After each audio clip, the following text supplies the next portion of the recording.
You acknowledged to the New York Times that you've moved the goalposts in terms of what it would take to reach so-called herd immunity in the United States. Here's what you said. You said when polls said only about half of all Americans would take a vaccine, I was saying herd immunity would take 70 to 75%. Then when newer surveys said 60% or more would take it, I thought I can nudge this up a bit. So I went to 80, 85. And then you go on to say that it may be as high as 90%.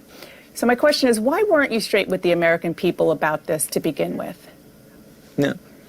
No, actually, Dana, I don't think it can be interpreted as being straight or not. We have to realize that we have to be humble and realize what we don't know. These are pure estimates, and the calculations that I made, 70, 75%, it's a range. The range is going to be somewhere between 70 and 85%. The reason I first started saying 70, 75, I brought it up to 85. That's not a big leap to go from 75 to 85. It was really based on calculations and pure extrapolations from measles. Measles is about 98% effective vaccine. The COVID-19 vaccine is about 94, 95%. When you get below 90% of the population vaccinated with measles, you start seeing a breakthrough against the herd immunity.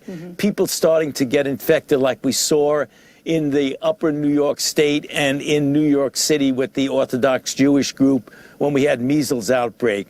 So I made a calculation that COVID-19, SARS-CoV-2, is not as nearly as transmissible as measles. Measles is the most transmissible infection you can imagine. So I would imagine that you would need something a little bit less than the 90%. That's where I got to the 85. But I think we all have to be honest and humble. Nobody really knows for sure. But I think 70 to 85% for herd immunity for COVID-19 is a reasonable estimate. And in fact, most of my epidemiology colleagues agree with me. Yeah, of course. Nothing is exact. I guess my question was about polling. It seemed in that quote to suggest that you were basing your recommendation on polling and what people could accept. Is that not what you meant?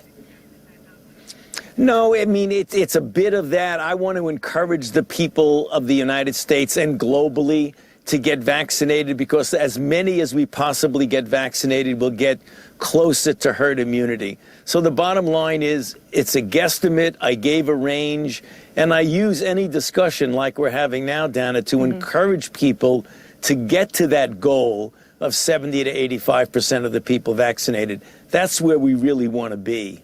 Okay, and just to put a button on it, no sugarcoating, you're saying 75 to 80% is the goal, in your view, as of now, based on what you know when it comes to herd immunity, not 90%. Right. Okay. Thank you. So one more question. When does that need to happen, in your view?